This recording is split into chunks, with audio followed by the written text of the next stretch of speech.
Hello दोस्तों, मैं doctor Manoj Kumar Singh स्वागत करता हूं मनोज आईएएस यूट्यूब चैनल के हिंदी साहित्य क्लास में। आज हम लोग चर्चा करेंगे भक्ति काल। भक्ति काल भक्ति काल जैसा कि आप जानते हैं, भक्ति काल प्रमुख दो भागों में बांटा गया। भक्ति काल प्रमुखतः दो भागों में बांटा गया। पहला था इसका निर्गुण और दूसरा सगुण।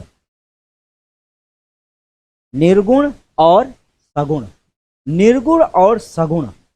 निर्गुण क्या है, सगुण क्या है, इसमें भेद हमने किया है।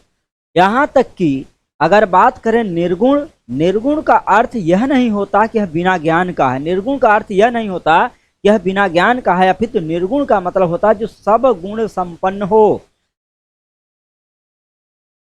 पद बिनु चलय सुनय बिनु काना, कर बिनु करय पंच निधाना। मतलब वो कर के पद के बिना चलते हैं, कर के बिना मतलब हाथों के बिना काम करते हैं, और समस्त जग के कार्यों को संपन्न कर देते। वह कौन है? निर्गुण है। अर्थात निर्गुण वह है जो सर्वगुण संपन्न है। इसकी निर्गुण शब्द की आलोचना करते हुए प्रताप नारायण मिश्र ने लिखा है, क्या निर्गुण वह है जो आंख बंद करने के बाद दिखाई देता है, अर्थात काला। आंख बंद करने के बाद क्या दिखाई देता है? काला दिखाई देता है। क्या वह निर्गुण है? दूसरा, ये तो आपके निर्गुण के भेद हो गए। निर्गुण को भी पुनः दो भागों में बांटा गया। एक बांटा गया ज्ञानाश्रयी, ज्ञानाश्रयी, और दूसरा इसका भेद है प्रेमाश्रयी। ज्ञानाश्रयी के प्रवर्तक कवियों में, ज्ञानाश्रयी के प्रवर्तक कवियों में कबीर का नाम आता है। कबीर का नाम आता है, महात्मा कबीर का। और इन्हें इसी को संत काव्य धारा भी कहा गया है। इसी को संत काव्य धारा भी कहा गया है। संत काव्य, संत काव्य कहा गया है। और संत काव्य से कई बार क्वेश्चन आपको यूपीएससी के मेंस में मिले हैं, यूपीपीसीएस के मेंस में भी आए हैं। तो संत काव्य धारा, संत काव्य किसको कहा गया है? ज्ञानाश्रयी के कवियों को ही संत काव्य के कवि भी कहा गया है। दूसरा है प्रेमाश्रयी, अर्थात प्रेम को आश्रय मानकर काव्य लेखन किया गया, उसी को क्या कहा गया है? प्रेमाश्रयी कहा गया है। इसके प्रवर्तक कवियों में नाम आता है जायसी का। किसका नाम आता है? जायसी का आता है। मलिक मोहम्मद जायसी का नाम इसमें आता है। इसी को कहा गया है प्रेमाश्रयी। प्रेमाश्रयी कहा गया। कुतुबन मंझन जैसे कवि इसमें रहे हैं।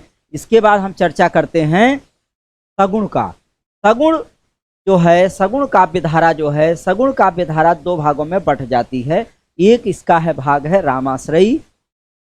रामाश्रयी अर्थात जिसमें राम को आश्रय मानकर रचनाएं की गई हैं, उसको रामाश्रयी कहा गया। इसके प्रवर्तक कवियों में नाम आता है तुलसीदास का। तुलसीदास, आप जानते हैं तुलसीदास। तो तुलसीदास हिंदी के महानतम ग्रंथ रामचरितमानस की रचना करने वाले कवि हैं, और इनका जो है स्थान इसमें रखा गया है। इनके दो पद आपके पाठ्यक्रम में शामिल हैं। वह शामिल है क्या? सुंदरकांड। सुंदर हनुमान जी को कहा गया है, उनके नाम पर यह सुंदरकांड लिखा गया है, और सुंदरकांड में हनुमान के गुणों का ही वर्णन किया गया है। तो इसका ये आपके पाठ्यक्रम में भी शामिल है। और इसके बाद सगुण की बात कर, मतलब इसमें बात करें, दूसरा है कृष्णाश्रयी। कृष्णाश्रयी अर्थात जो कृष्ण को आश्रय मानकर, जो कृष्ण को आश्रय मानकर लेखन का कार्य करते हैं, उसको क्या कहा गया है? कृष्णाश्रयी कहा गया है। अब इसमें हम आज इसको देखते हैं कि जो ज्ञानाश्रयी है, ज्ञानाश्रयी के भेदों के बारे में देखते हैं। ज्ञानाश्रयी के भेद देखते हैं क्या हैं, तो उसको हम देखते हैं इसमें। तो ज्ञानाश्रयी की विशेषताओं को, पहले निर्गुण काव्य धारा की विशेषताएं देखते हैं, और उन विशेषताओं से क्वेश्चन क्योंकि आता है, उसकी चर्चा करते हैं। ज्ञानाश्रयी, तो इसमें अब इसके जो निर्गुण के दो भेद थे, ज्ञानाश्रयी। तो ज्ञानाश्रयी की बात करते हैं। ज्ञानाश्रयी की बात करते हैं इसमें। ज्ञानाश्रयी की बात करते हैं। और ज्ञानाश्रयी में जो प्रमुख कवि हैं आपकी, उसकी चर्चा करते हैं। ज्ञानाश्रयी, तो ज्ञानाश्रयी में आपको जैसा कि पता है महात्मा कबीर हैं। कौन है? कबीरदास जी हैं। कौन है? कबीरदास जी हैं, महात्मा कबीर। दूसरे हैं दादू। तीसरे हैं मलूक दास, इन्हीं को मलूका दास भी कहा जाता है। चौथे हैं आपके नानक। अब हम बात करते हैं कबीर। महात्मा कबीर हिंदी के एक ऐसे कवि हैं जो पढ़े लिखे नहीं, जो पढ़े लिखे नहीं थे। महात्मा कबीर के बारे में कहा जाता है कि महात्मा कबीर पढ़े लिखे नहीं थे, और इनका पद आपके पाठ्यक्रम में शामिल है, तो इनके बारे में हम विस्तार से पढ़ेंगे। महात्मा कबीर, माता कबीर जैसा कि आप जानते हैं पढ़े लिखे नहीं थे।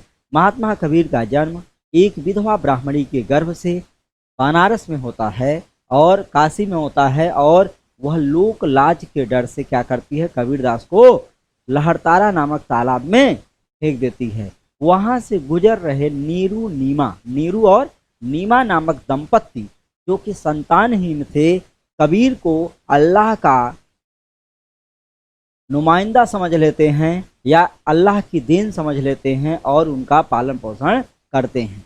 कबीर का दो विवाह हुआ था।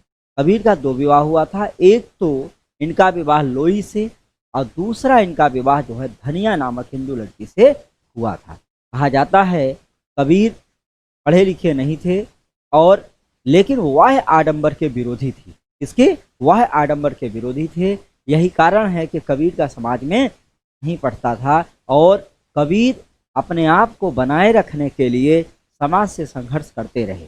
और यही कारण है कि अंत तक आते आते कबीर जो है, जैसा कि काशी में मरने से मंगल और मगहर में मरने से नरक प्राप्त होता है, ऐसी कल्पना जो की गई थी, कबीर उसे मिथ्या बनाने के लिए क्या करते हैं, आपको बता दें, उसको मिथ्या बनाने के लिए कबीर क्या करते हैं, उस बात को झूठा करने के लिए कबीर ने क्या किया, अपने आप को मरते समय जीवन भर काशी में रहे और मरते समय मगहर चले आए। उस संबंध में एक दोहा प्रचलित है, संबत 1575 कियो मगहर गौन, माघ सुदी बरसाइत को रल्यो पौन में पौन। अर्थात 1575 विक्रमी संबंध में कबीरदास मौत को प्राप्त हो जाते हैं। कबीरदास 120 वर्ष जीवित रहे। कहा जाता है कि कबीरदास जी मरते समय जो है कहाँ चले जाते, मरते जब मरे थे उसके पहले इन्होंने एक अपने वंश के बारे में चिंता व्यक्त की थी कि पूरा वंश कबीर का उपजा पूत कमाल, राम नाम छोड़कर घर ले आया माल। अब बात करते हैं कि ये ज्ञानाश्रयी जो थी, ज्ञानाश्रयी की प्रवृत्ति क्या थी, विशेषता क्या थी। दादू भी कवि थे, बहुत ही प्रसिद्ध नहीं रहे। और मलूका दास, जानते हैं मलूका दास जो है आलस्य पर बहुत ध्यान देते थे। कहा गया है कि अजगर करे न चाकरी, पंछी करे न काम, दास मलूका कह गए सबके दाता राम। तो अजगर करे न चाकरी, अजगर किसी की नौकरी नहीं करता और पक्षी किसी का काम नहीं करते, और अजगर करे न चाकरी, पंछी करे न काम, दास मलूका कह गए सबके दाता राम। कहे उनको फिर भी भोजन मिलता है। यह कौन कह गया है, राम कह गए हैं, तो मुझे भी काम करने की जरूरत नहीं। नानक के बारे में जानते ही हैं, नानक खत्री समाज से थे और इन्होंने ही जो है इसका काम करते हैं। आपको पता है गुरु नानक ने बौद्ध धर्म सिख धर्म की स्थापना करते हैं। कहा जाता है सिख का अर्थ होता है शिष्य, और यह पंजाबी भाषा का शब्द है। गुरु नानक ने सिख धर्म को एक आधार दिया, और इन्हीं के विचारों का संग्रह, कबीर और नानक दोनों के विचारों का संग्रह ही गुरु ग्रंथ साहिब है। कहा जाता है कि बचपन से ही गुरु नानक में एक अलग प्रवृत्ति रही है, और ये एक बहुत साधारण से कस्बे में जन्म लिए थे, तलवंडी में, जिसे गुरु नानक साहिब भी कहा जाता है। वहाँ पर जन्म लेते हैं, और कहा जाता है कि ये एक बार इनके पिताजी जो है इनको बोलते हैं कि बेटा आप शहर जाओ और खारा सौदा करके आओ। तो जब नानक जी घर मतलब शहर जाते हैं और मार्केट से सामान खरीदने, तो लेकिन ये क्या करते हैं, आपको बता दें कि ये क्या करते हैं, भूखों को खाना खिला के आ जाते हैं। पिताजी ने पूछा सामान कहाँ है, इन्होंने कहा पिताजी आज मैंने बहुत खारा सौदा किया है और भूखे व्यक्तियों को खाना खिला दिया है। यह बात सुनकर इनके पिताजी दंग हो जाते हैं। फिर उनके मन में आता है कि इस बच्चे को खेती बाड़ी में लगाया जाए। तो कहा जाता है कि एक बार खेत की रखवाली करने के लिए बीज डाले गए थे खेतों में, इनको भेज दिया जाता है। और तो कबीरदास ये क्या करते हैं, तो नानक जी क्या करते हैं, वहाँ पर बैठ जाते हैं, कहते हैं राम दी चिड़िया राम दा खेत, छक्को चिड़िया भर भर पेट। कहते हैं कि राम का ही खेत है और राम की ही चिड़िया हैं, आप लोग आराम से अनाज चुनगो और आराम से लेटे रहते हैं।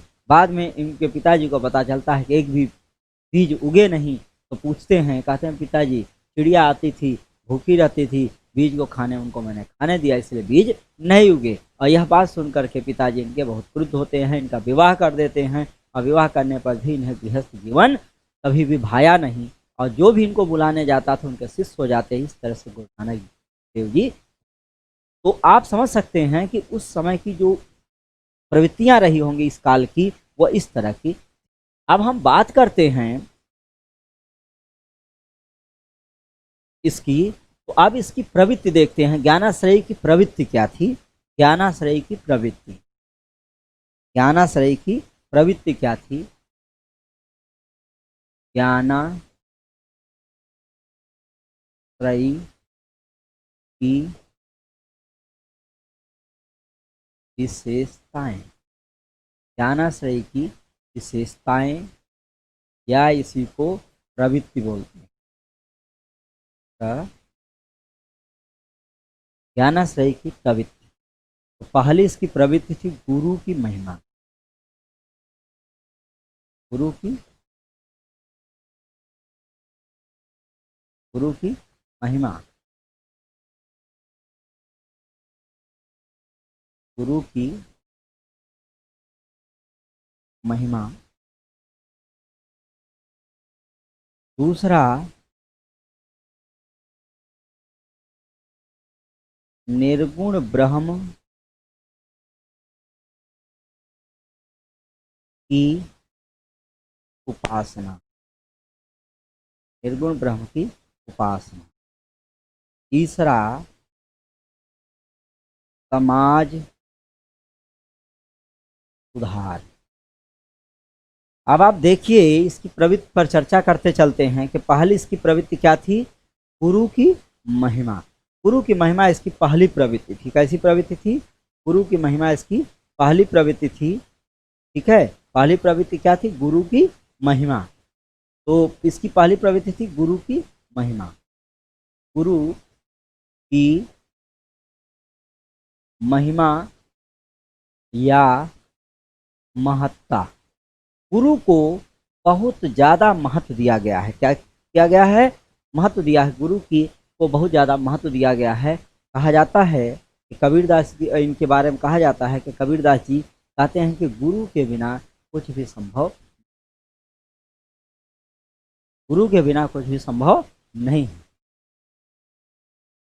जब गुरु था तब मैं नहीं, जब गुरु है मैं नाही। जब गुरु था, जब मैं था तब गुरु नहीं, जब गुरु है मैं नाही।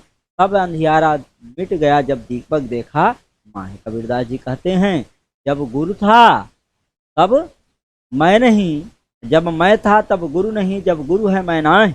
तब अंधियारा मिट गया जब दीपक देखा माही। उन्होंने कहा कि जब हमारे अंदर अंधकार था तो गुरु नहीं था, जब गुरु है मैं नहीं है, मैं नहीं है। तब अंधियारा मिट गया जब दीपक देखा मैं। जिस तरह से दीपक के जला देने मात्र से समस्त अंधकार मिट जाता है, उसी तरह से गुरु के इस विचारधारा को समझ करके समस्त चीजें दूर हो जाती हैं। गुरु भगवान से भी बड़ा होता है। कबीरदास जी कहते हैं कि गुरु भगवान से भी बड़ा होता है।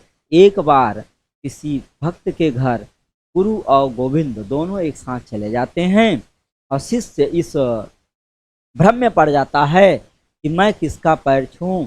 इस पर भगवान कहते हैं गुरु गोविंद दो खड़े काके लागे पाए, बलिहारी गुरु आपने गोविंद दियो बताए। कहें कि जो है गुरु और गोविंद जब किसी व्यक्ति के घर एक साथ पहुंच गए तो वो क्या करता है, सोचता है भगवान का पैर छूं या जो है इसका पैर छूं, गुरु का पहले पैर छूं, कोई कौन इसमें बड़ा है कौन छोटा, इस भ्रम में वह बालक पड़ा ही था। इतने में गोविंद ने क्या करते हैं, गोविंद बता देते हैं कि गुरु ही श्रेष्ठ है, क्योंकि गुरु ही ईश्वर तक पहुंचने का मार्ग बताता है। गुरु ही ईश्वर तक पहुंचने का मार्ग बताता है। यह बात जो है इसमें कही गई, एक गुरु की महत्ता या महिमा का वर्णन। दूसरा है इसमें प्रवृत्ति है इसकी समाज सुधार। समाज सुधार, समाज सुधार की भावना इसमें देखने को मिलती है। क्या मिलती है, समाज सुधार की भावना इसमें देखने को मिलती है। क्या दिखाई देता है, समाज सुधार की प्रवृत्ति इसमें दिखाई दे रही, वो है क्या। कबीर वह आडंबर, जात, धर्म के विरोधी थे। यही कारण है कि उनके काव्यों में जाति धर्म, ऊंच नीच, धर्म आदि का विरोध देखने को मिलता है। और कबीर इस समस्त चीजों को अपने काव्य में प्रस्तुत करने का पूरा का पूरा प्रयत्न किया। मंदिर मस्जिद का विरोध किया, वह आडंबरों का विरोध किया। काकर पातर जोड़ते मस्जिद लियो चुनाए, कापर मुल्ला बाग से क्या बहरा हुआ खुदाए। कबीरदास जी कहते हैं कंकर पत्थर जोड़ के मस्जिद लोग चुना लेते हैं, कापर मुल्ला बाग से उस पर चढ़ करके मुल्ला क्या करता है, बाग देता है अर्थात अजान करता है। क्या भगवान बहरे हो गए हैं, क्या भगवान बहरे। उन्होंने ये तो मुस्लिम की बुराई किया, हिंदुओं की बुराई भी करने में असर नहीं। वे कहते हैं अगर राम का नाम लेने से, राम का नाम लेने से अगर मुक्ति मिल सकती है तो आग कहने से पैर जलने लगे, भूख कहने से, भोजन कहने से भूख मिट जाए, और प्यास पानी कहने से पानी से तृष्णा बुझाइए, पानी कहने से क्या हो जाए, प्यास बुझ जाए। तो ऐसे में समस्त कार्य संपन्न हो जाएंगे। तो कहने मात्र से सब काम हो जाएगा। तो कबीरदास जी कहते हैं कहने से कुछ नहीं होता, अपने हृदय को निर्मल करना पड़ता है, और हृदय को निर्मल करेंगे तभी कुछ कर पाओ। तीसरा का है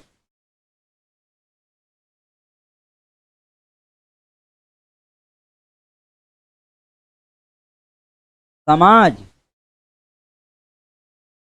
का नवीन रूप। समाज का नवीन रूप कहा जाता है। कबीर अपने काव्यों में समाज के उन नवीन रूपों को प्रस्तुत करने का प्रयत्न किया है। उन्होंने कहा समाज में न तो कोई छोटा है न कोई बड़ा है, समाज में न तो कोई शूद्र है और न कोई ब्राह्मण है, न ही कोई क्षत्रिय है न कोई वैश्य। एक ही मल, एक ही मूत्र, एक ही गुदा, तू काहे को ब्राह्मण मैं काहे को सुदा। कबीरदास जी कहते हैं एक ही मल है, एक ही मूत्र है, एक ही रक्त है और एक ही खुदा है, तो तुम किस लिए ब्राह्मण हो, मैं किस लिए शूद्र हूं। यह कहकर समाज को नवीन रूप प्रदान करने का इन्होंने प्रयास किया। एक कबीरदास के काव्यों में सुधार की भावना दिखाई देती। चौथा है एक ईश्वर। एक ईश्वर की कल्पना इनके काव्यों में दिखाई देती। क्या दिखाई देती है, एक ईश्वर की कल्पना कबीरदास जी के काव्यों में दिखाई देती है। और कबीर जो है अपने इस स्वरूप को बदलने के लिए बहुत ही प्रयत्न करते हैं। इनका मानना था ईश्वर एक है, न वो अल्लाह है, न राम है, न रहीम है, न कृष्ण है, न करीम। वह निश्चित रूप से एक ही व्यक्ति, एक ही ईश्वर के विभिन्न नाम हैं। यही कारण है कि कबीर के इस स्वरूप को जानने वाले व्यक्ति आज भी कबीर के दर्शन को तरसते। कबीर काव्य को लिखते समय सब कुछ काव्य पर न्यौछावर कर देते थे। यही कारण है कि कबीर का जो स्वरूप है वो सदैव काव्यों में झलकता रहता है। और कबीर के काव्यों का जो स्वरूप झलकता है वह यह है कि ईश्वर को कबीर ने सदैव एक पुरुष के रूप में और अपने आप को स्त्री के रूप में मानते हैं। कबीर कहते हैं कि ईश्वर को समझना बहुत ही कठिन है, इसीलिए वो कहते हैं पाणी ही तय हिम भया, हिमतय गया बिलाए, जो कुछ था सोई भया अब कुछ कहा न जाए। कबीरदास जी कहते हैं पानी से बर्फ, बर्फ से पानी बनता है और पुनः पानी अगर वाष्प बनकर उड़ जाता है तो उसको आप फिर उसके स्वरूप को नहीं बता सकते कि पानी था कि बर्फ था, बर्फ है कि गैस है। इस तरह से उसी तरह से आत्मा से परमात्मा, परमात्मा से आत्मा का निर्माण होता है। इस बात को कहना बड़ा कठिन हो गया।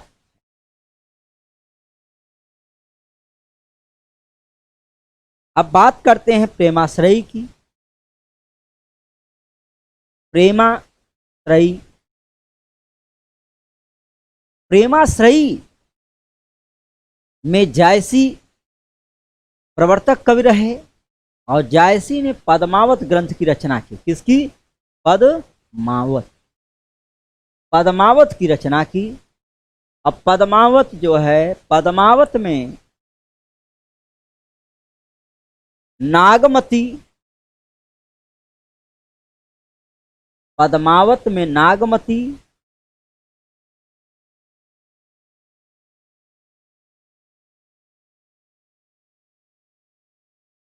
रत्नसेन,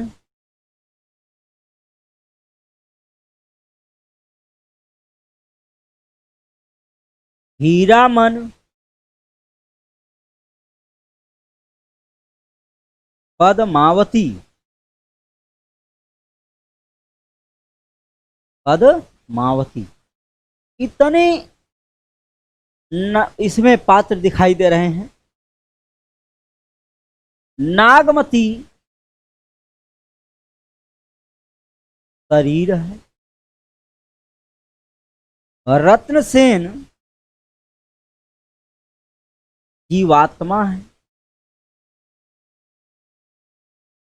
हीरामन गुरु है और पद्मावती परमात्मा। ये चार स्वरूप इस काव्य में दिखाई देते हैं। नागमती शरीर है। जब राजा रत्नसेन हीरामन तोता के कहने पर नागमती को छोड़कर कहां चले जाते हैं? नागमती को छोड़कर पद्मावती की खोज में, अर्थात परमात्मा की खोज, क्योंकि गुरु ही ज्ञान बताता है। गुरु क्या बताता है? ज्ञान बताता है। और ज्ञान जब बताता है तो व्यक्ति जो है सांसारिक मोहमाया से दूर हो जाता है। सांसारिक मोहमाया से क्या होता है? दूर हो जाता है। ऐसी बात को सिद्ध करने के लिए जायसी ने कहा कि परमात्मा और आत्मा के मिलन का वर्णन इसमें। और सबसे बड़ी बात यह है कि यह ऐसा काव्य रहा है पद्मावत कि इसमें जो भी नायक या नायिका है वह किस रूप में व्यक्त होती है? वह किस रूप में व्यक्त हुए हैं आपको बता दें तो आपको बता दें कि नागमती जो है महारानी है। नागमती क्या है? महारानी है। राजा रत्नसेन को जब लेकर तोता पद्मावती से मिलाने चला जाता, उस समय नागमती की विरह का वर्णन आपके इस पाठ्यक्रम में शामिल है। नागमती वियोग वर्णन उसमें किया गया है। गयऊ पीऊ जो कीन न फेरा, नागमती। नागमती के बारे में कहा गया है कि जब प्रियतम इसके चले जाते, राजा रत्नसेन चले जाते हैं तो दोबारा वह लौट कर नहीं आते हैं। और नागमती क्या करती है? पथ को देखती रहती और ले गया सुआ बन अपसवा जोगी। यह क्या करता है? जोगी बन करके, तोता हमारे लिए जोगी की तरह है जो हमारे प्रीतम को शिष्य बनाकर लेकर, और इसमें 12 मासा वर्णन दिखाई देता है। पद्मावत में जायसी ने 12 मासा वर्णन किया है, 12 मासा वर्णन किया। ऐसा किया है, 12 मासा वर्णन किया है। लेकिन आपको मैं बता दूं कि जायसी को ऋतुओं का ज्ञान नहीं था, जायसी को ऋतुओं का ज्ञान नहीं था। यही कारण है कि जायसी ऋतुओं का वर्णन करते समय हेर फेर कर देते हैं। क्या करते हैं? हेर फेर कर देते हैं। ऋतुओं का वर्णन करते समय जायसी क्या करते हैं? हेर फेर कर देते हैं। क्या कर देते हैं? हेर फेर कर देते हैं। जैसे ऋतु नक्षत्र का जब ज्ञान इनको नहीं था तो नक्षत्रों में क्या करते हैं, कब पुखा लग रहा है, कब सरेखा लग रहा है और कब चित्रा लग रहा है, इस चीज को क्या करते हैं, उल्टा लगा अद्रा क्यों भूलेई, तो मोह पीऊ बिन मोहि आदर कौन देई, तो फिर मिगमिश्रा लगा देते हैं। तपन जे मिगमिश्रा सहे अद्रा ते पलहन।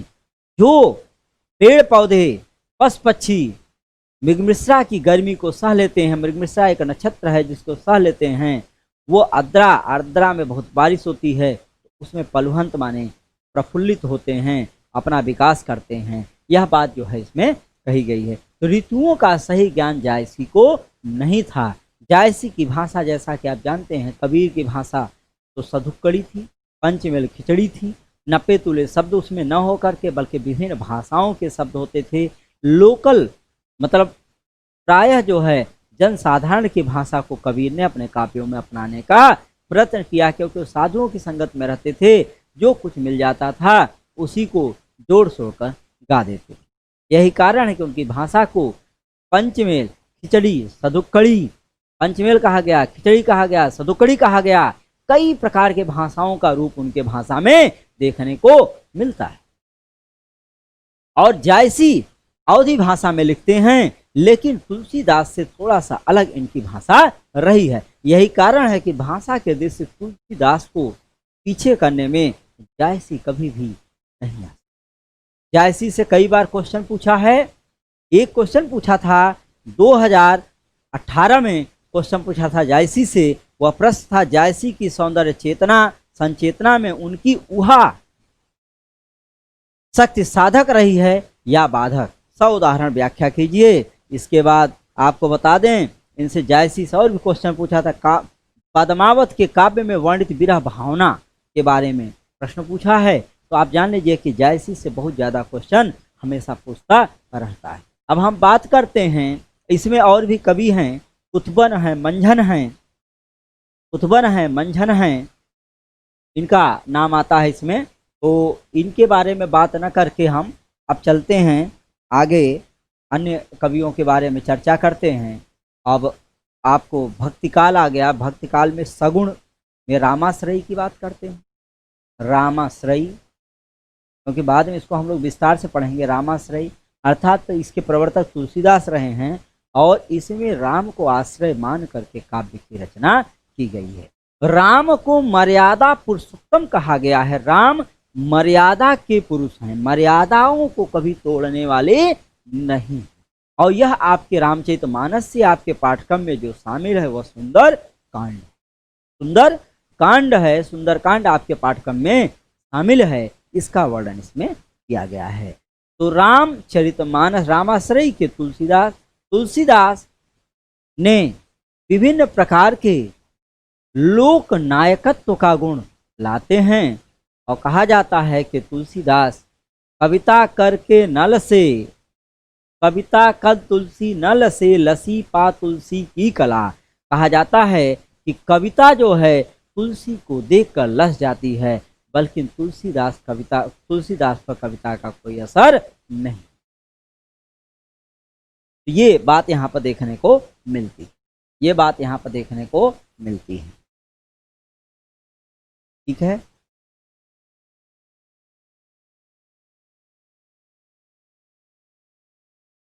अब बात करते हैं कृष्णाश्रयी शाखा की। कृष्णाश्रयी। कृष्णाश्रयी, कृष्णाश्रयी जो है उसका क्या मतलब है कृष्णाश्रयी का?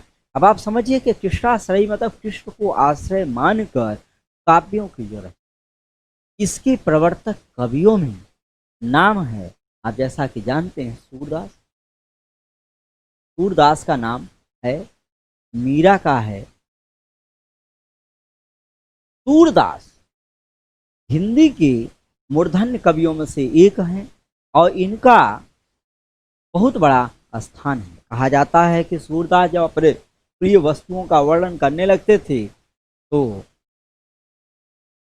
उपमानों की बाढ़ आ जाती थी, रस फव्वारे मारने लगते थे, रस को है फव्वारे मारने लगते थे। यही कारण है कि और ये भी 12 मासा ऋतुओं का वर्णन करने का प्रयत्न करते हैं। लेकिन आपको बता दें कि सूरदास जी ने जिस तरह से ऋतुओं का वर्णन किया है वह निश्चित रूप से अलग है और इन्होंने दुख का वर्णन और इनके काव्य की लोकप्रियता है।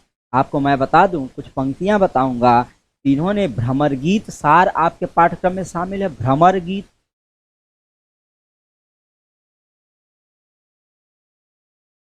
भ्रमर गीत आपके पाठ्यक्रम में शामिल है सूरदास से। भ्रमर का अर्थ होता है भंवरा, भंवरा काला होता है, श्री कृष्ण भी काले, भंवरा काला होता है और श्री कृष्ण भी काले हैं। भ्रमर काला, श्री कृष्ण भी काले, दोनों कमल रात भर, भंवरा रात भर कुमुदनी पर और दिन भर कमल पर मंडराता रहता, उसी तरह से श्री कृष्ण विभिन्न गोपियों के पास जो है अपने प्रेम को प्रदर्शित करने के लिए पहुंचते रहते। इस बात का वर्णन इसमें किया गया, उसी की बात हम लोग चर्चा कर। तो भ्रमर गीत कहा गया और इनकी वाक्य पटुता इतनी अलग थी, जिस तरह से ऋतुओं का वर्णन करना, कदम्ब की पेड़ों का वर्णन करना और गोपियों और श्री कृष्ण के बीच में वाक्य पटुता का वर्णन करना, उद्धव प्रसंग का वर्णन करना, यह मामूली बात नहीं। निश्चित रूप से सूरदास जी हिंदी के ऐसे कवि हैं जिनके बारे में जितना कहा जाए वह। इन्होंने एक कविता की लाइन में बताता हूं कि कितना अच्छा माकुल उत्तर दिया है। नखत वेद ग्रह जोरी अर्ध कर सोई, सोई बनत बनत अब हाथ। अब आप इस बात को सोचिए कि कितना अलग उत्तर लिखने का प्रयत्न यहां पर किया गया है। अब आप सोचिए कि गोपियां क्या बनने की बात कहती हैं। नक्षत्रों की संख्या, नखत अर्थात नक्षत्र, नक्षत्र, नक्षत्र ब्रजभाषा का शब्द है, नखत बोलते हैं, वहां पर नक्षत्र होता है। नक्षत्रों की संख्या है 27, वेदों की संख्या है 4 और ग्रहों की संख्या है 9। अब इसको आप जोड़ देंगे क्या बनेगा? 40, 40 बनेगा।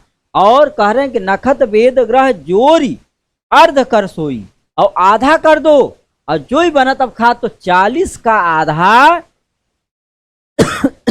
क्या बनता है? 20 बनता है। 40 का आधा 20 बनता है, अर्थात जहर जो बनेगा उसे मैं खाकर अपने प्राणों को त्याग दूंगी। आप सोचिए कि इस दोहे में कितनी अच्छी, इस पंक्तियों में कितनी अच्छी वाक्य पटुता देखने को मिल रही है। सूरदास इस बात का वर्णन यहां पर किया गया।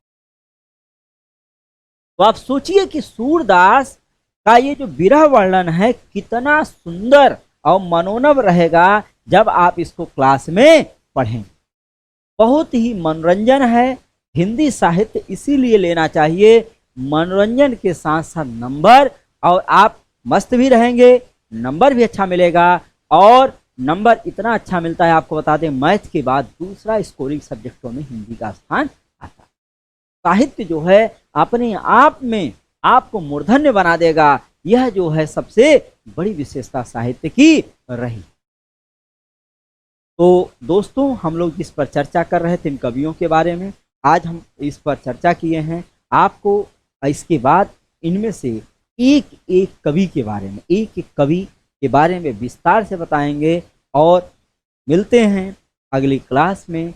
जय हिंद। और मुझसे जुड़े रहने के लिए आप लोग क्या करें, मनोज IAS यूट्यूब चैनल को लाइक करें, सब्सक्राइब करें और कमेंट में अपने विचारों को ज़रूर व्यक्त करें, जिससे यह पता चलेगा कि आप क्या चाहते हैं, आपको किस तरह से अच्छी सुविधा दी जा सकती है।